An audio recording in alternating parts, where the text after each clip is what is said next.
all the games I used to play in my younger, wilder days. The game of clubs and tees had never crossed my mind. But after some discussion with my closest, dearest friends, I decided that I'd give it one good try. Welcome into another episode of the Turn Fantasy Golf Podcast. My name is Andrew Port. Go by Andrew Putters. And we have an exciting show ahead.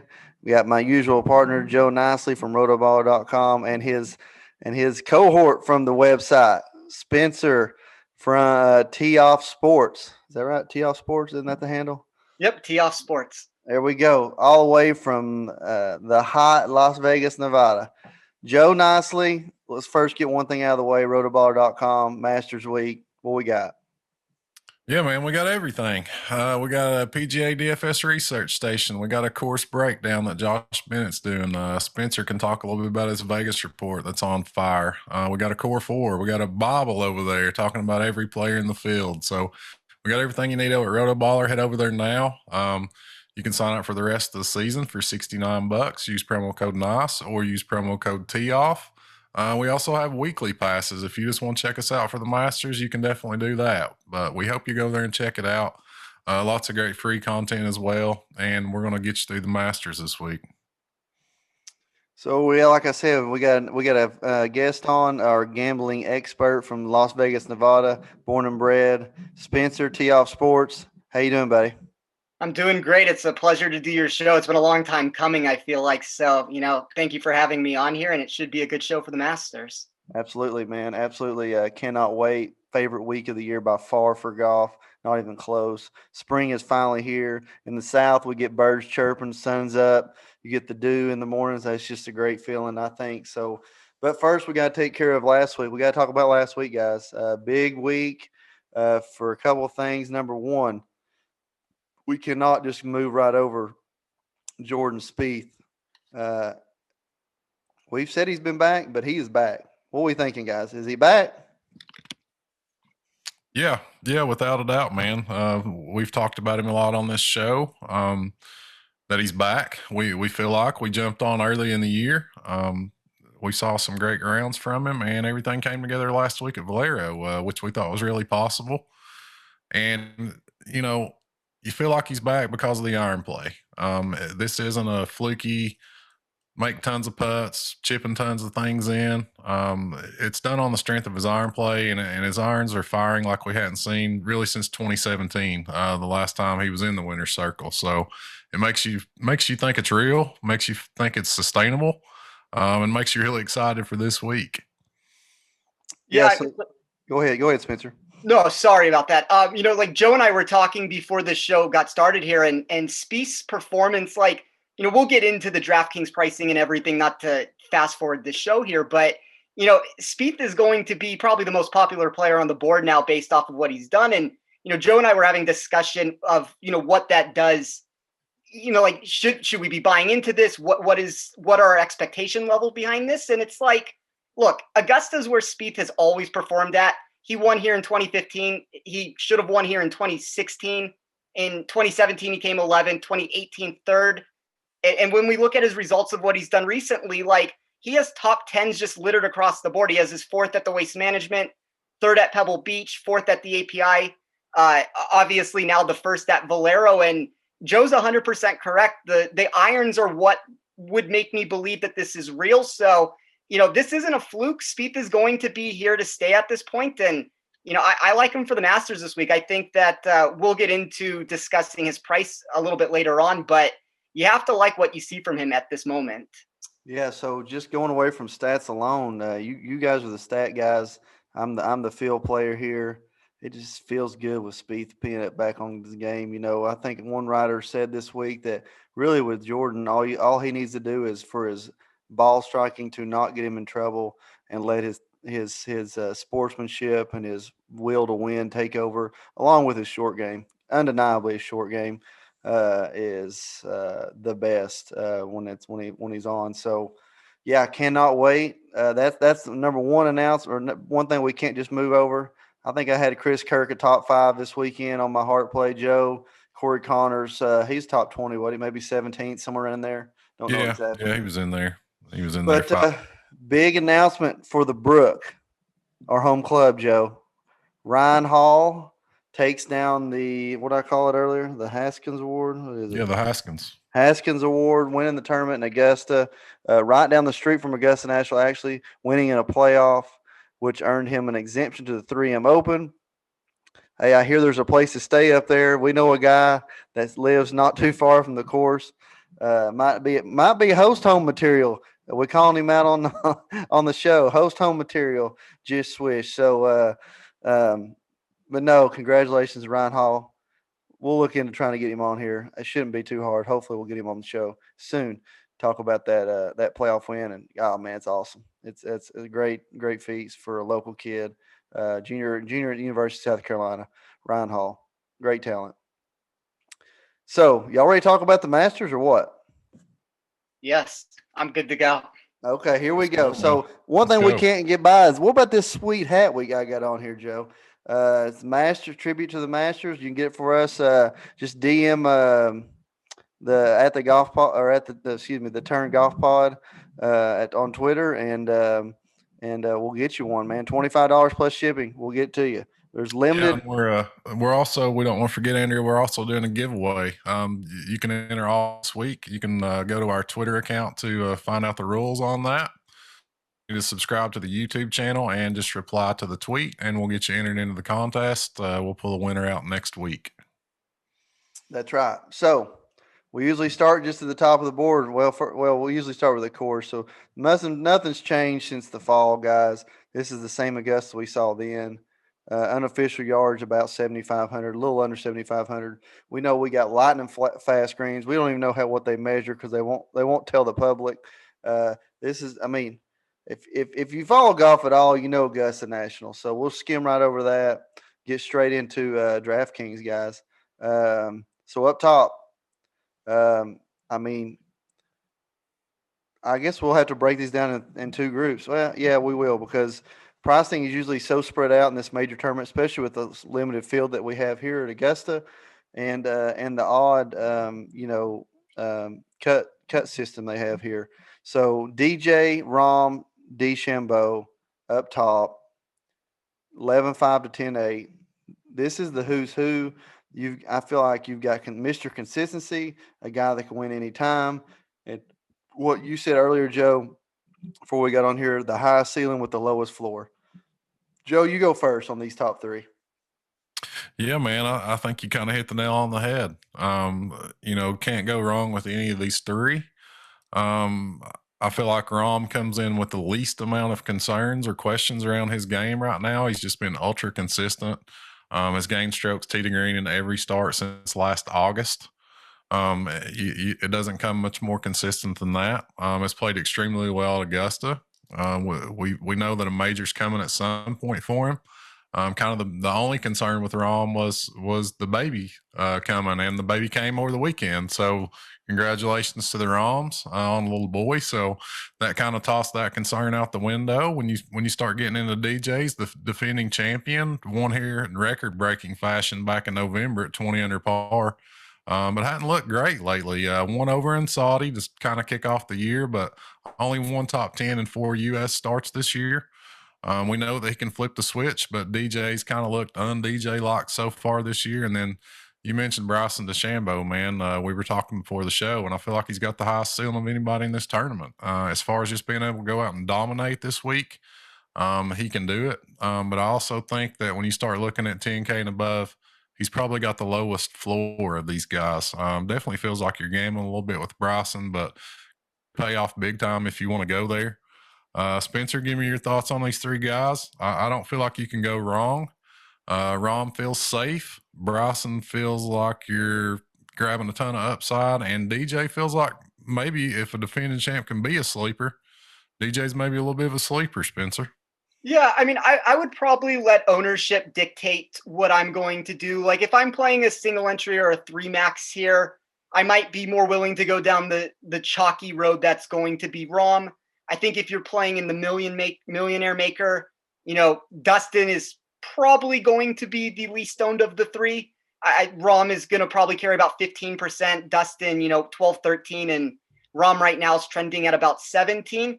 But I would say that your assessment of it's pretty spot on. I mean, the one thing I would add to it is that I don't think it affects these three guys as much as some of the other people in the tournament.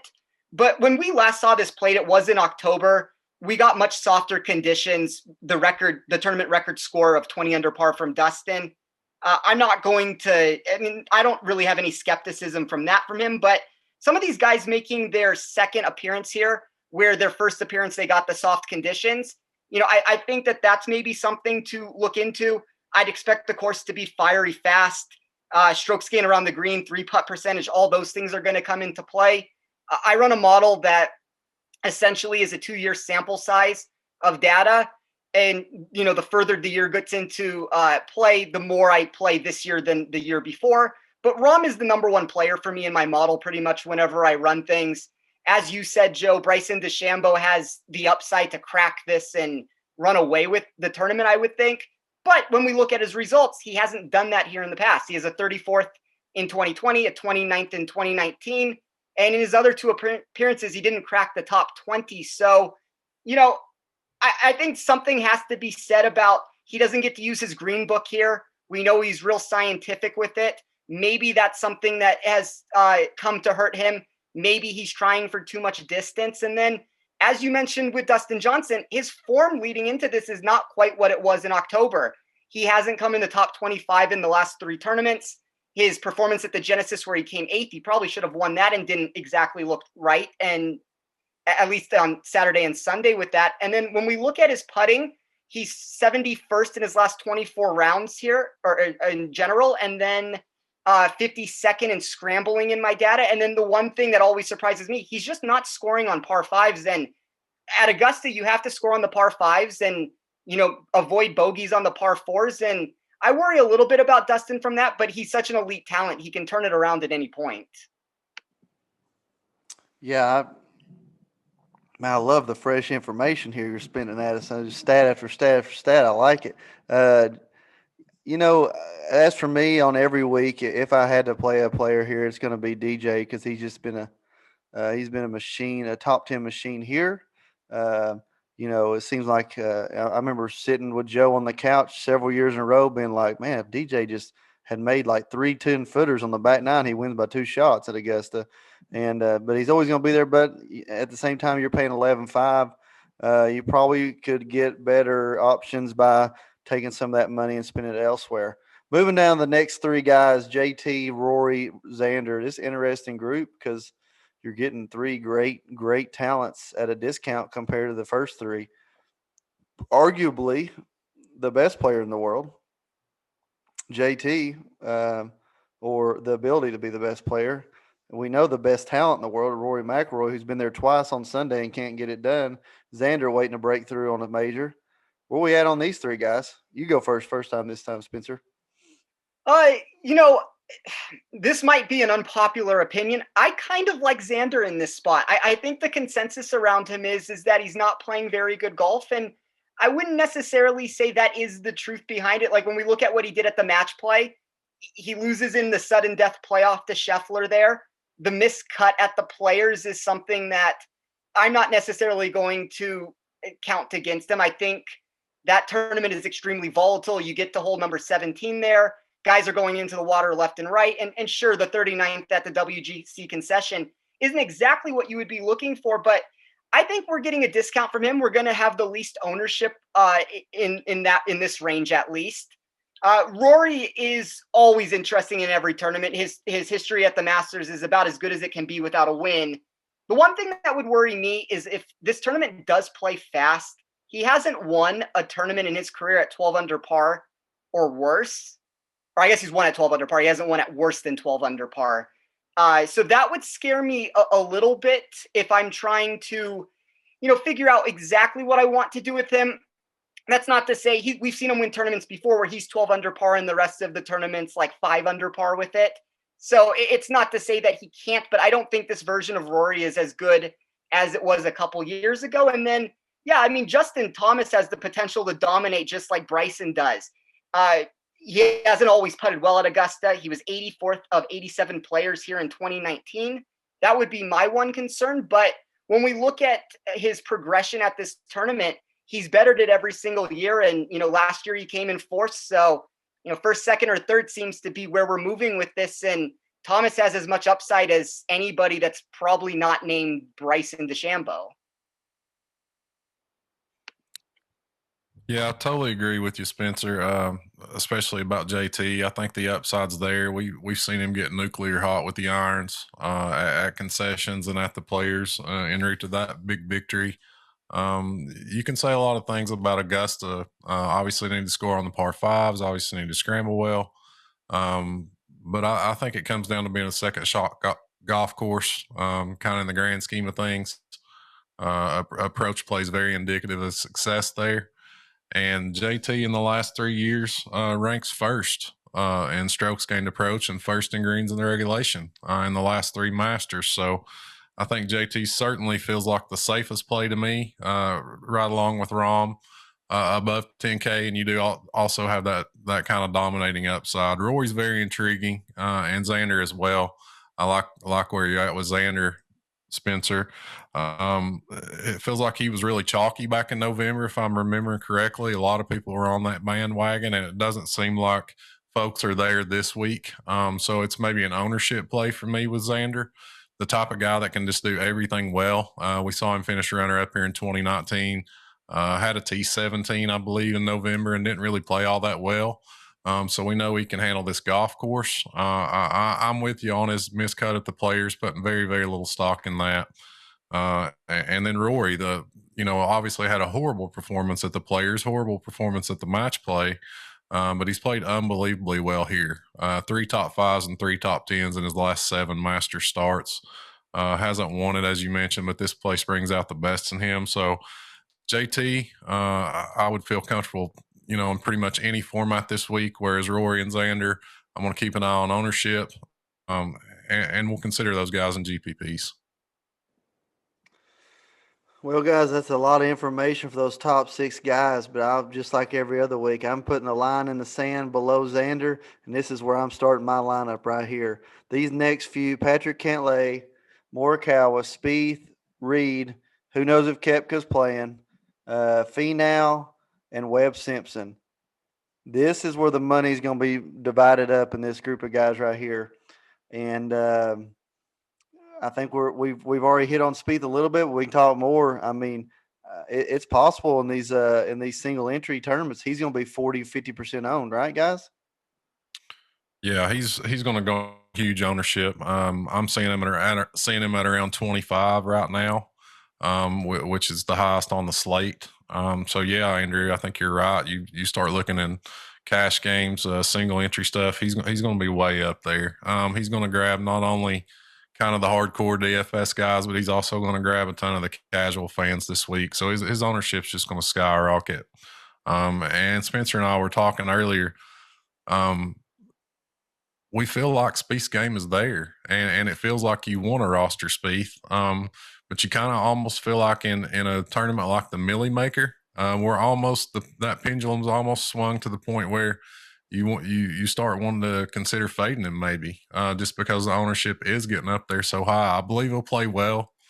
I believe he is back. I would like to see him play well, but just kind of from a game theory standpoint, you might want to start considering a fade in these huge field GPPs. Tell me a little bit about your thoughts on Spieth, Spencer. It's kind of what everybody's talking about right now. We'll get into the rest of these 9s, but give me your thoughts on Spieth, man. Yeah, I think you're kind of spot on with that. It's going to come down to what kind of contests you're playing. And, if you read my articles that I write here for like the Draftkings pieces and stuff, like I'm usually the first person that'll jump off the bandwagon of somebody who's extremely popular for the week. Like I'm always trying to go the contrarian route whenever possible with it, but it's just hard with Spieth. Like his form looks so good right now.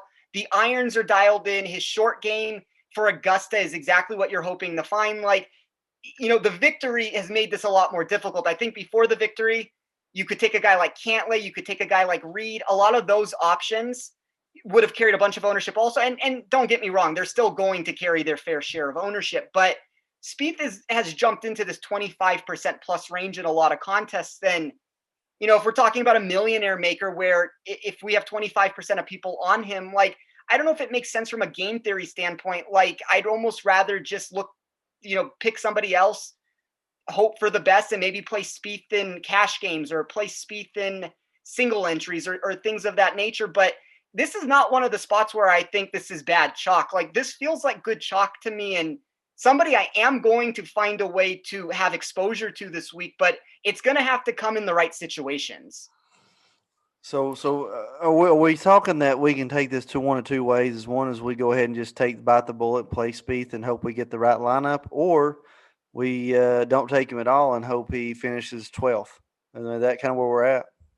Yeah, I'll let Spencer kind of chime in on this, but I almost feel like you got to make a stand. If you're going to play Spieth, you've almost got to be, I don't want to say all in, but you've almost got to be overweight in comparison to the field on Spieth. I feel, if you're in, you better get in all the way, and if not, you want to be very underweight. It's almost one of those things where, you can't be halfway in or halfway out. You kind of got to make a decision on Jordan Spieth this week. Am I wrong in that line of thinking, Spencer? Just get way overweight or way underweight? No, I think I couldn't have said it better myself. I mean, that's exactly how you want to be thinking about this. It's one of those spots where it's like, if you're going to play him 1 out of every 4 lineups and you're just hovering around what the public consensus is, there's no point in that. Like, you're I don't want to say you're creating dead money into it, because you're not, but you're not leveraging ownership the way that you should be. Like, I'm either playing him to where it's like, okay, let's completely fade him and play him at like 0%, or let's pick him in like 60-70% of lineups and just go wild with it and try to find all the combinations possible. And like, it's a good point that you made. That's something you can do in the Millionaire Maker. If you're like maxing out that contest, look, if you want to play 60% Spieth in that, like, I'm not going to talk anybody out of that. I think that's a realistic path to go. I just don't like fitting, within a couple percent of what the projected ownership is. I don't think you get anything out of that. I think it's too difficult to try to find the optimal or the optimum situation here, or the optimum lineup that you're trying to have. So yeah, I think you're 100% spot on with that. I think it just comes down to how much do you like and how aggressive or conservative do you want to be in the situation. Could not have said it better myself, guys. I usually lean more to if I'm going to go all in on somebody, I usually put them in about 80%. But and I was talking up Spieth when he wasn't making, whenever he was finishing 45th. So I don't know what to do here. But I will say one thing about the Masters here, and this is going to be in the 9K and above range, guys.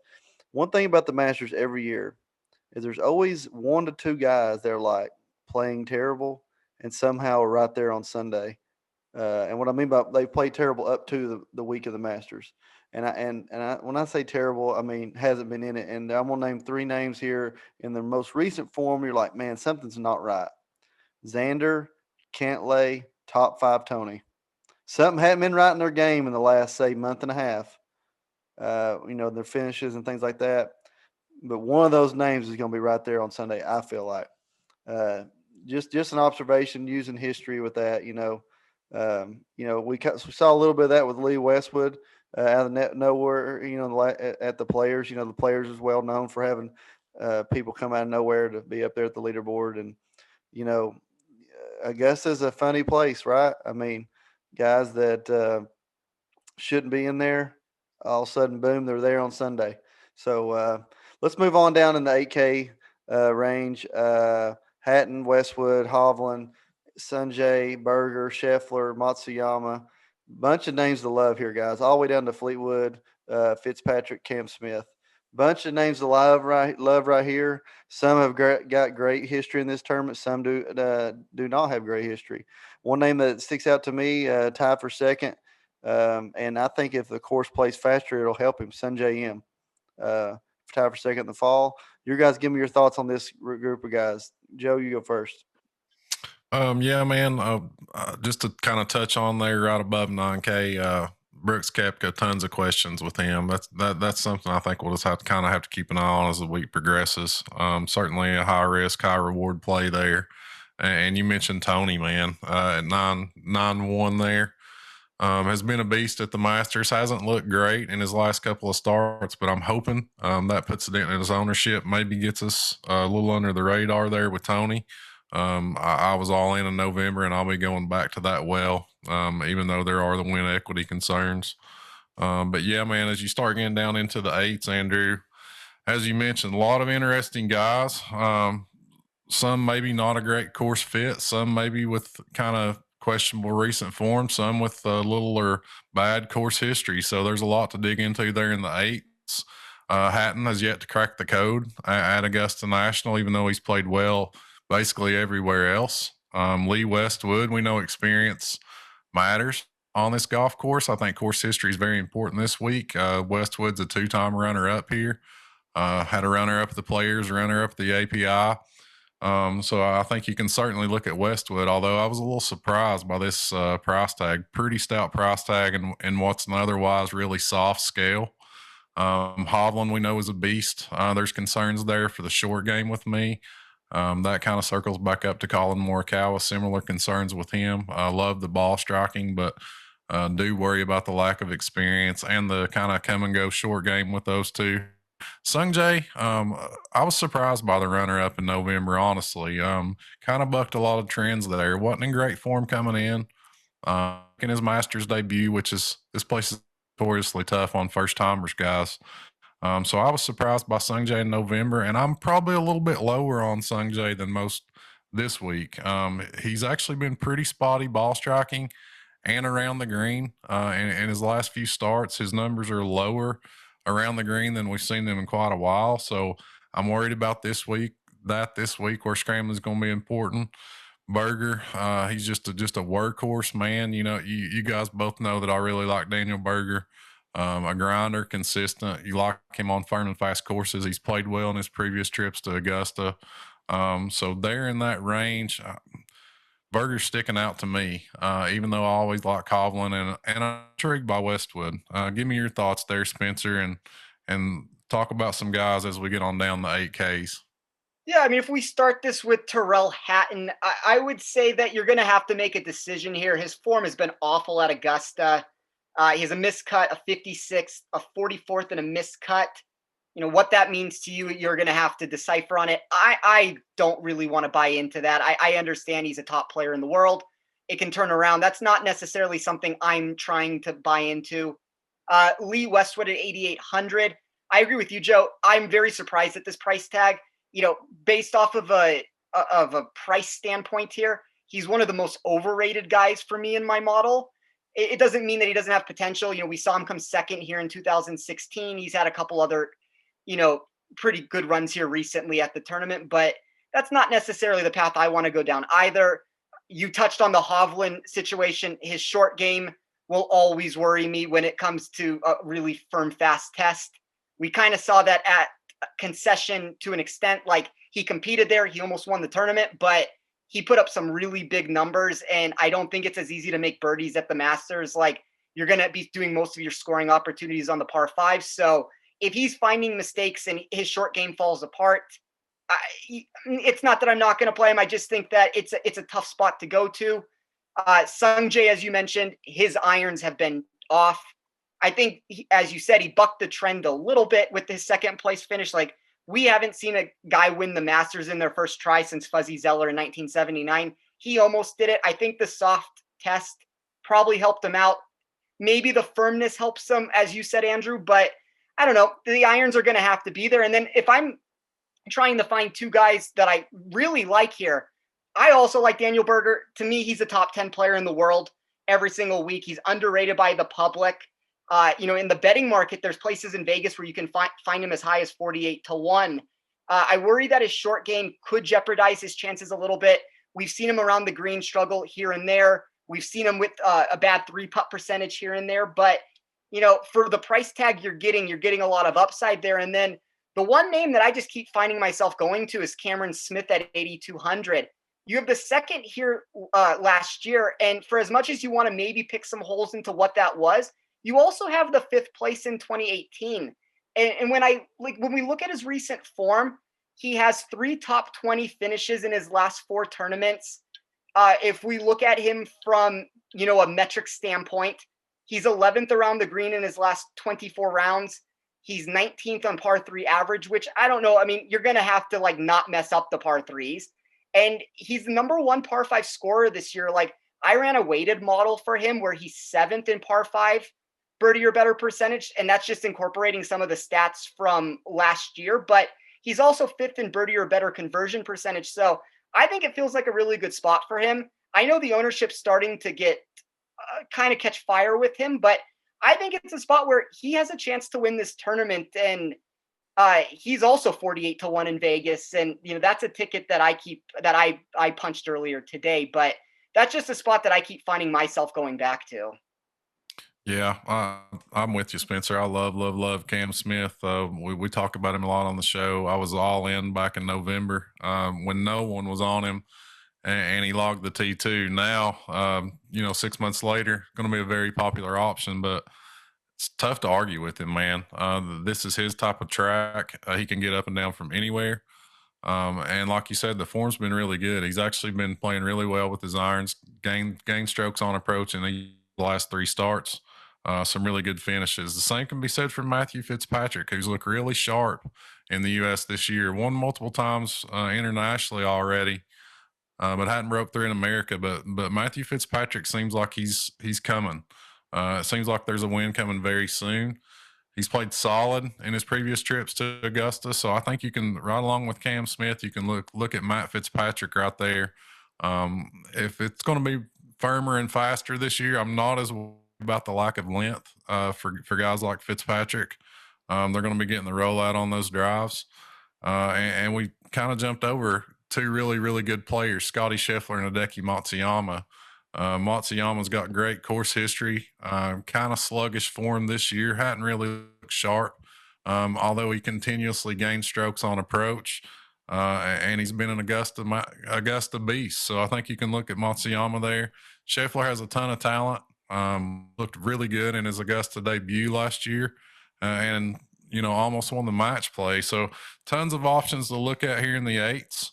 I'm with you. There's a couple guys I'm going to be completely fading. Hatton's going to be one of those. I'll be underweight on him, but there's a couple guys that I'll be kind of relying on here with Cam Smith and Daniel Berger sticking out as a couple of those guys. Yeah, cannot agree more with you on the Cam Smith thought. Both of you guys, yeah. He's a bulldog on the golf course. He never gives up. We want that, especially, there's possibilities of some thunderstorms Thursday, Friday. So, if they get in some weird times and being out there for a long period of time, that bulldog attitude and grinding attitude will help definitely his game. But guys, now we're getting into my guys right here. The 7,000 range is where my guys are gonna.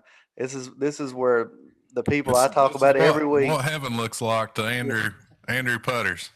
Sergio, Bubba, Casey, Scott, Day, Oosthuizen. I mean, I can't go wrong with any of these guys, I mean, here's the problem, though. Sergio hasn't made a cut since he won. What, I think, was he out for COVID for last in the fall? So, Casey, surprisingly enough, has not had a lot of success here.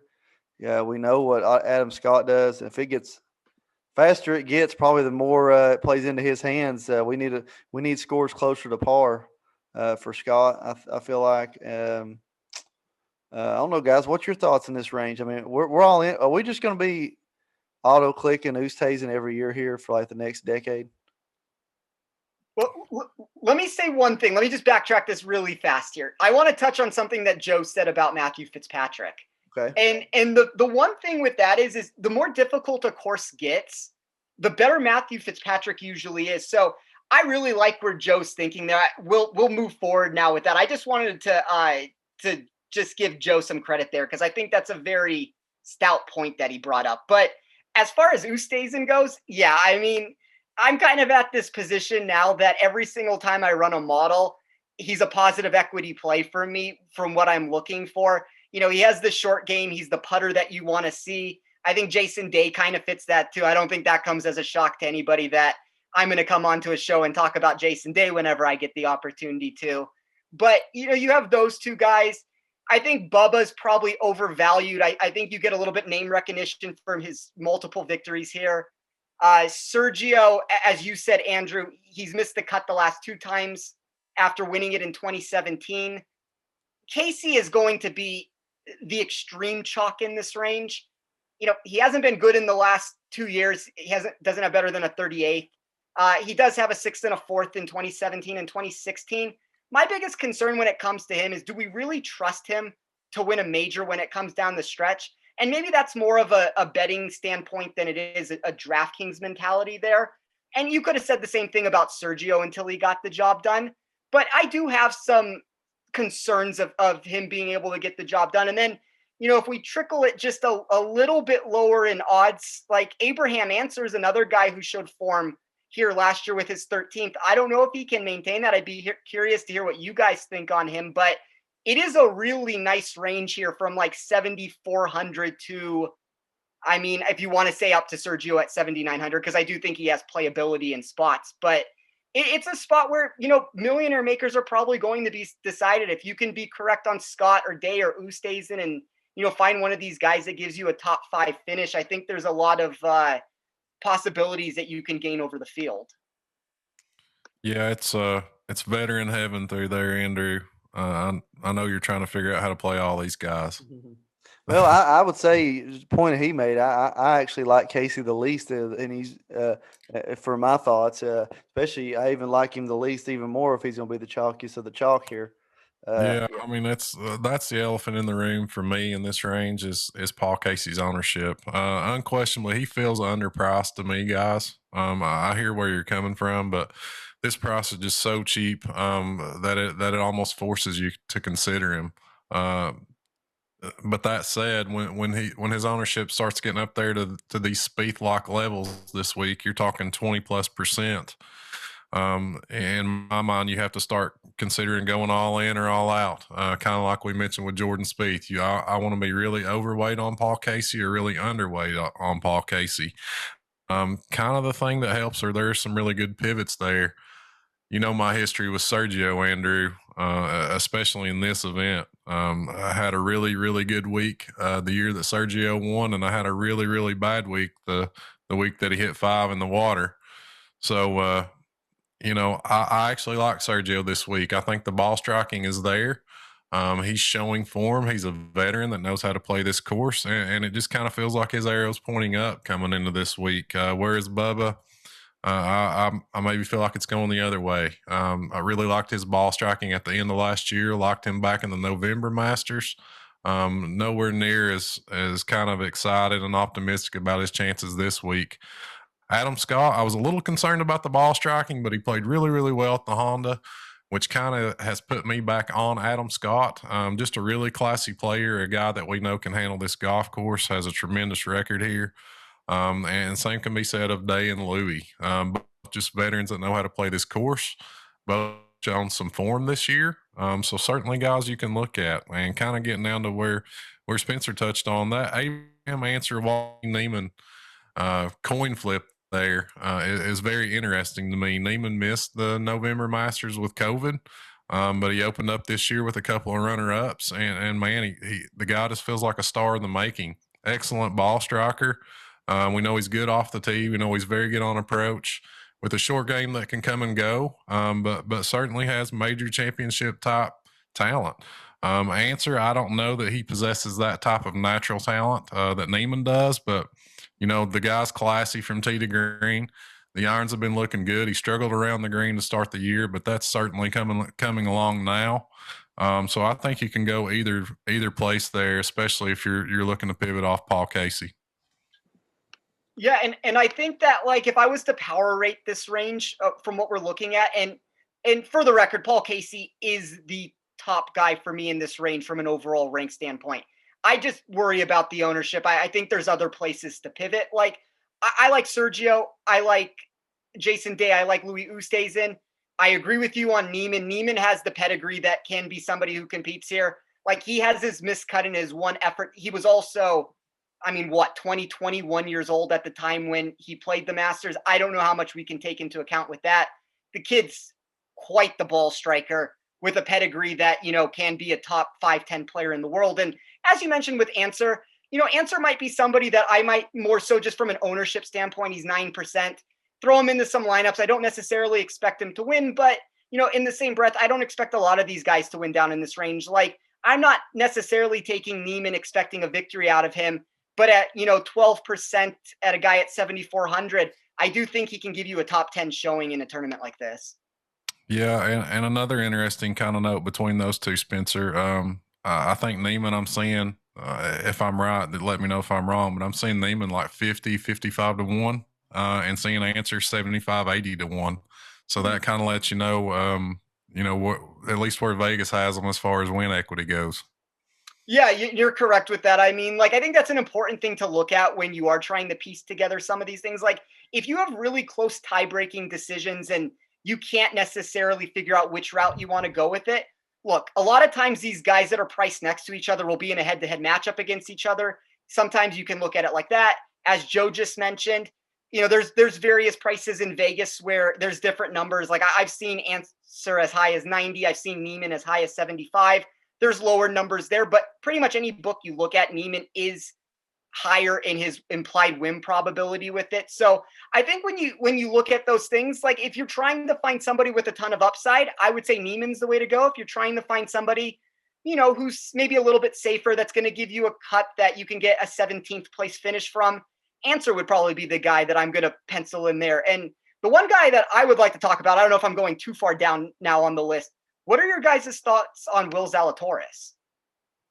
Well, first of all, I was getting ready to say, if those guys above are my guys, these next ones are Joe's guys. Neiman, Answer, Willie Z. He's been talking about Willie Z since last August every week. He can't talk enough about him. I'm going to touch on your two guys you just talked about. I think Joaquin Niemann has zero win ability on this golf course because he is a great ball striker, but he's a low ball hitter.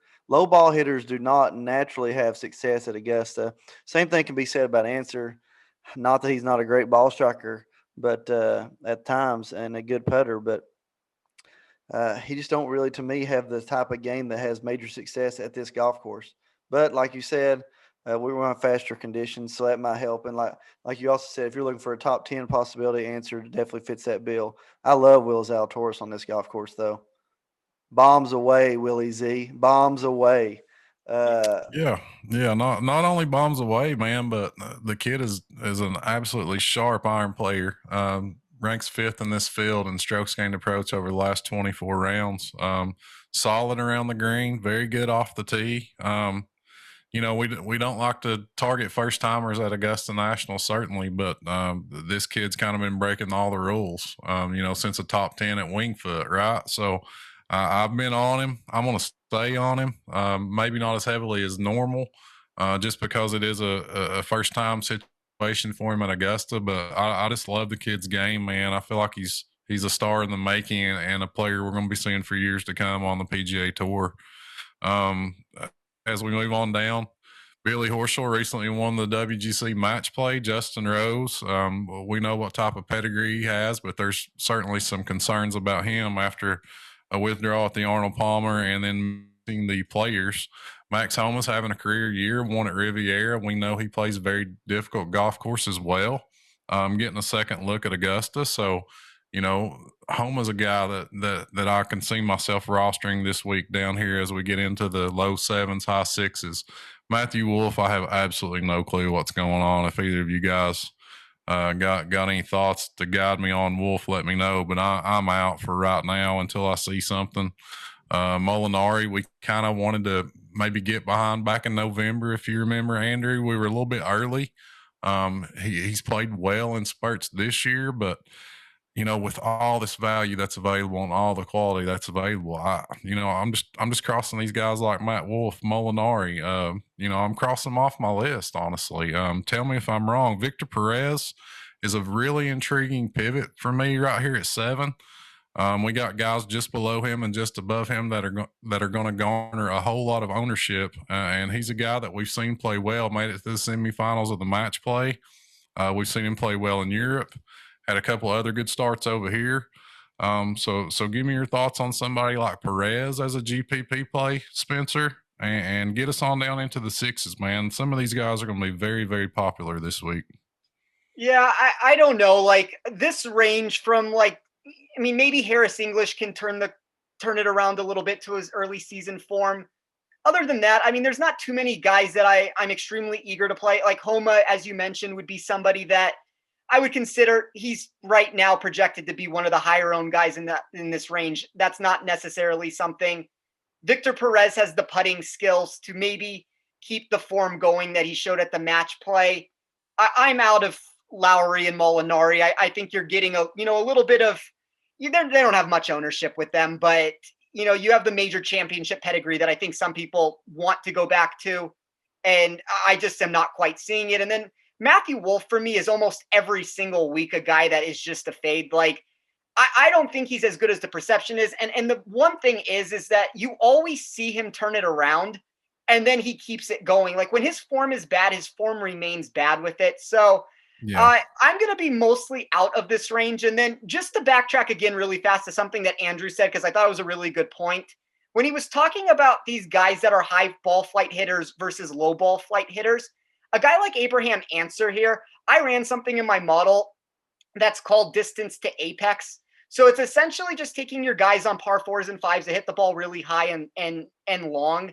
And we know Answer's not a long hitter, but he's also a very low ball flight hitter. So he's 72nd for me in my model. I mean, that's something that Louis also had some problems with if we're just trying to pick some holes. Like if we're looking for guys that were a little bit above Scott and Day, Bubba, Sergio, those are guys that hit the ball far and high with it. So I guess when it comes down to it, though, I'd rather be up in the high $7,000 range, in the $8,000 range versus this low 7,000s. And then when I want to drop lower, I'm going to drop into the 6,000s. There's just not much here for me. Like a guy like Justin Rose has injury concerns coming into the week.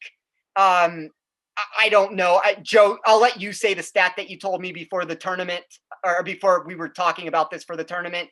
But, maybe Rose can strike lightning in the bottle. But there's just not much for me here. Yeah, I think the stat you're talking about, Spencer, is since 2015, the most birdies or better gained. Jordan Spieth leads the way with like 106 or 109, and second's Justin Rose with 89, I believe. So huge drop off there between Spieth and the next highest guy with birdie or better, which is Justin Rose.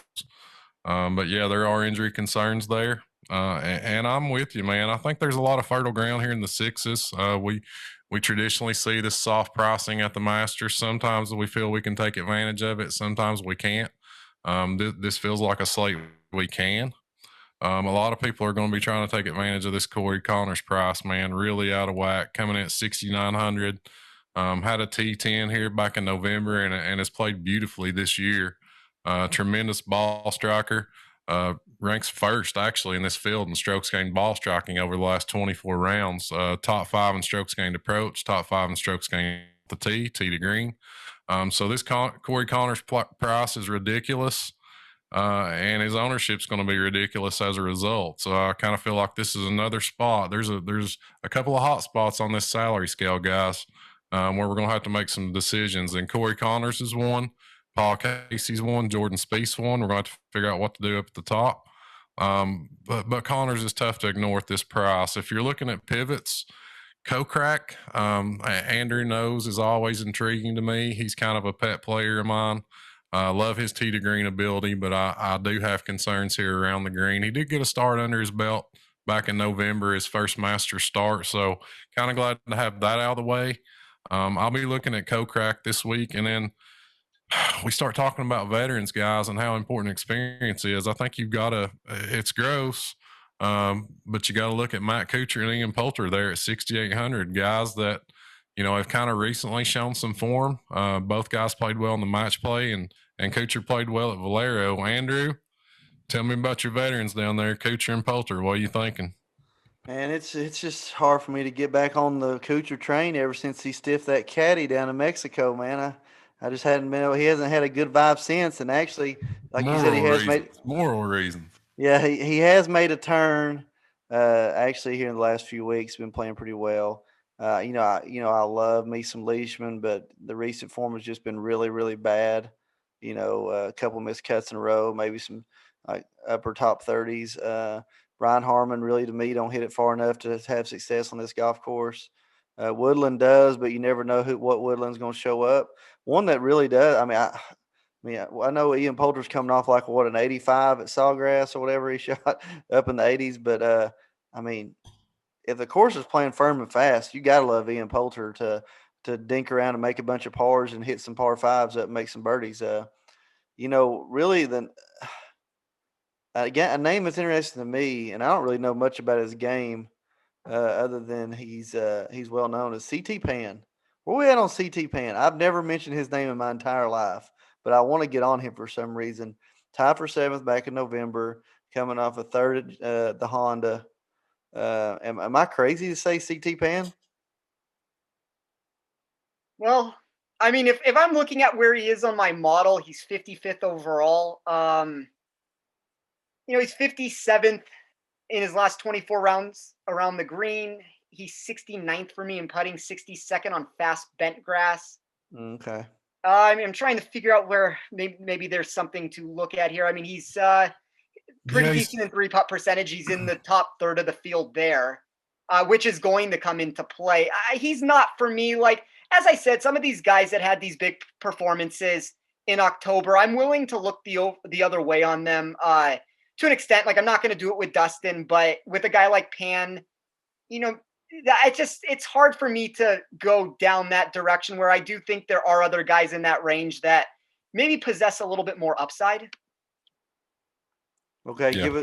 give us some guys here in the low sixes you're looking at. We're looking at like Weisberger, Wallace, or maybe Zach Johnson. Who we looking at down here? I mean, if we're parsing through some of these names here, like, a guy like Kevin Kisner, we can go through the same thing with Harman. Like, he may not have enough length for him to be able to compete here, but last year was the first time he had missed the cut. I thought he showed a little bit of life at the match play. I mean, that's obviously his event, but maybe he can turn it on. He had a 21st before his missed cut in 2019, so it's not like he's been immune to posting a finish here. I think if we go down a little bit further, Ryan Palmer at 6,500, he's going to be popular, but most of these guys that win the tournament at the Masters are top 30 ranked players in the world.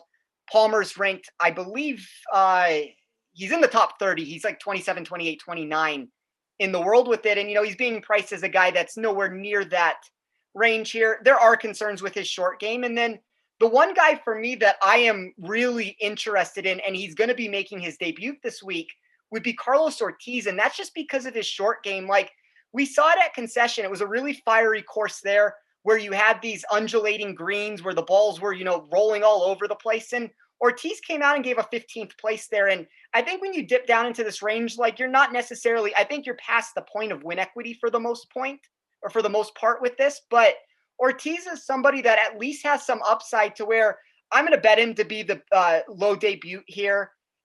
He's 24 spots higher for me in my model than his price tag. So he's 56th on DraftKings in price. I have him overall 32nd. Maybe Kevin Na is another guy who can get hot. Once again, Andrew, that's another guy that's just not long enough. You could make an argument for with it. And then once we get lower than that, like maybe Matt Jones continues it. He's added some length to his game recently, but there's a lot of sticky spots because like Zach Johnson, when he did well here and he won, he was a guy who played every single par 5 as a 3-shotter. And I'm not so sure that that's the optimal game plan. Like, the firepower now with these guys is just so hard to get past. And the same thing can be said about Brendan Todd. It's like you just have all these guys low in this range where their win equity is very low. You're looking for a top 20, 25 from them. And I'd rather take the guys that at least present a little bit more possibility to maybe, crack out a top 15. Like, to me, that would be Kisner, that'd be Na, that'd be Ortiz. Palmer, as I mentioned. Maybe you could make an argument that Christian Bezadenhout is a guy that could get hot with his putter.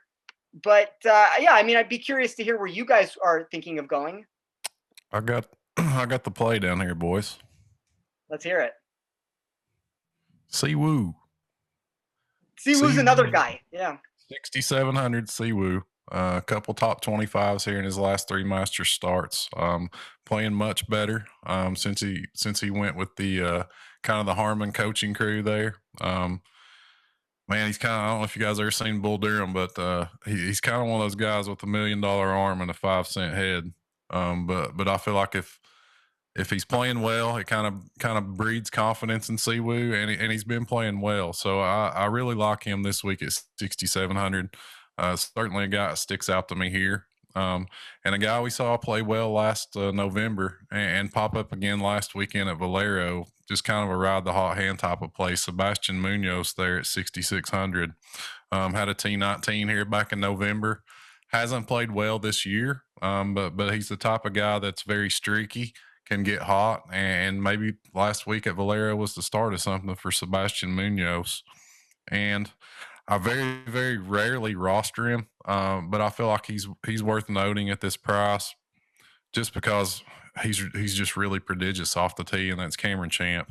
A lot of his stats, I'm sure, Spencer can kind of go those better than me. They're not going to look very good. But at the end of the day, distance does matter in the modern game. Distance matters at Augusta National, and Can Champ has plenty of it. So I think at 6,600, if you're in GP, please looking for, just a high upside value play down here in the mid to low sixes, I think you got to give Cam Champ a look. Even though I would prefer a couple other guys over him, just wanted to know him because, I do think he's a talented guy. As we move on down, there's not a ton for me, honestly, guys. You start getting into former champs, amateurs, making their first start, veterans, and there's just not much for me. I mean, once you get down to Lanto, and I think Andrew mentioned Zach Johnson, past that point, it's probably nowhere I'll be going, and really nowhere we need to go with all the value that's available on this salary scale. So, that's probably the cutoff point for me this week. Yeah, I would agree with you on that. Like, I think that the pricing is so soft that you don't need to go any lower than the guys you mentioned. As far as Champ goes, yeah, the stats are going to look horrible from the putting and the around the green.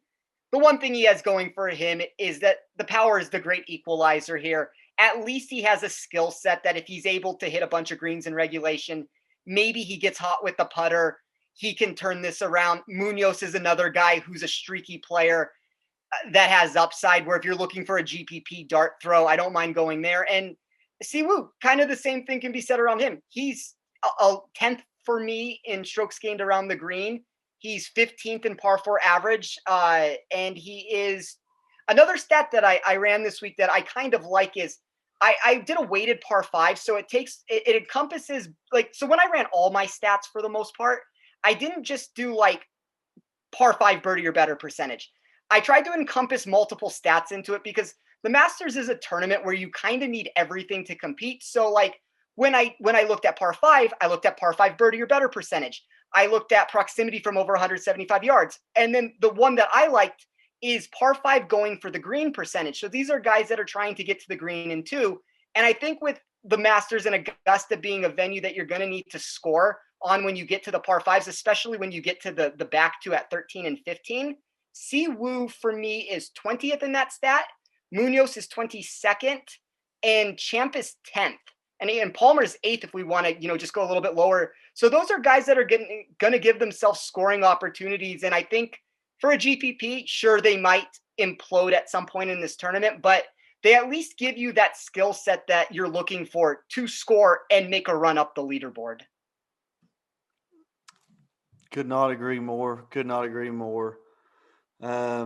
In closing, guys, well, I got to ask it, Spencer. First time ever, where's your heart at this week for Augusta? Oh, see if we can make this 1-for-1 and hit the winner here. I guess I think the game of golf is better when Spieth is winning. I would like to see Jordan Spieth win here. I would say my heart is with Spieth. I think my brain is with Patrick Cantlay. I think Cantlay gets the job done and wins his first major this week. Joe, where's your heart at, bud? Man, my heart's with Jordan Spieth. I'm going with it. I'm going with my heart.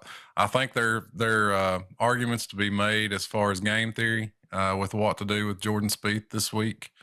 We've tried to tackle those as best we can for everybody kind of listening, trying to figure out what to do with him.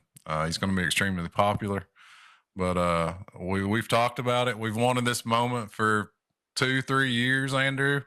We've talked about him multiple times over the years, Spencer, kind of when tossing around one and done picks and stuff like that. So, I mean, here we are.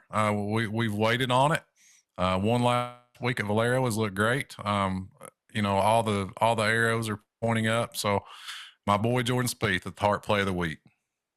I'll tell you what, wouldn't we love to see 4 shots clear, maybe 11, starting the day at 11 under, Bryson and Jordan in the last group on Sunday. That would make all the TV ratings just pop like crazy. My heart also was with Jordan Spieth, but so that means people just go ahead and just 100% ownership across the board. But I'll tell you what, my mind is just, if we get these thunderstorms, it's going to throw a wrench in it. So, I mean, it could just be a luck of the draw kind of thing with Thursday, Friday. But I love the Patrick Cantlay look, but I'm also going to give Patrick Reed a look. Patrick Reed is where my mind's at. Nobody's talking about him. He puts on a second green jacket and gives it the double bird to the crowd. Patrick Reed. I like it. I just to give a little bit of insight into the Vegas report I'm going to write this week. Reed is going to make my card. So I can't argue with you on that. I think that nobody's talking about him. I think he's, for better or worse, one of the more hated guys in the game. That's not coming from me. I think that's just what the perception is around him. And I think there's a lot of people that don't want to play him. And I think it makes for an interesting contrarian outlook for GPP contests. I think it makes for an interesting look because his odds get inflated in the outright market. And I could see Reed winning his second green jacket here.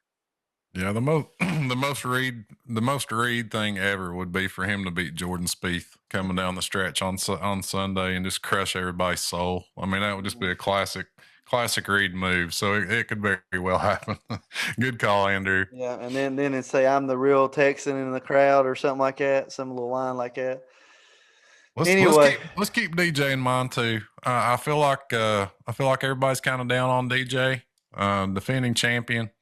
Not too far removed from a really, really dominant stretch of golf where he far and away looked like the best player in the world. And I don't know if I'm, in the minority or majority, but I do feel like DJ's best is better than everybody else's. So keep DJ in mind. Might be a little sleeper. I like it. I think we're going to be looking at a real exciting 2021 Masters. Hopefully we'll get great weather. They're looking at like 87 degrees Thursday, so it should be amazing. So, well, on the way out, folks, make sure you go to rotoballer.com, use the promo code NICE or T-OFF Sports. Or is it just T-OFF? T-OFF, isn't it? Just T-OFF. Just T-OFF for the promo code. I'm here with Spencer at T-OFF on Twitter, T-OFF Sports on Twitter, at Joe Nicely. I'm Andrew Putters. If you want one of these hats, hit up our Twitter. The rules are simple. If you don't win, you can buy one, but we do have limited availability. So I want to thank everybody for listening. Let's go do the Masters 2021. This is the Turn Fantasy Golf Podcast brought to you by rotoballer.com. It's gonna drive me crazy.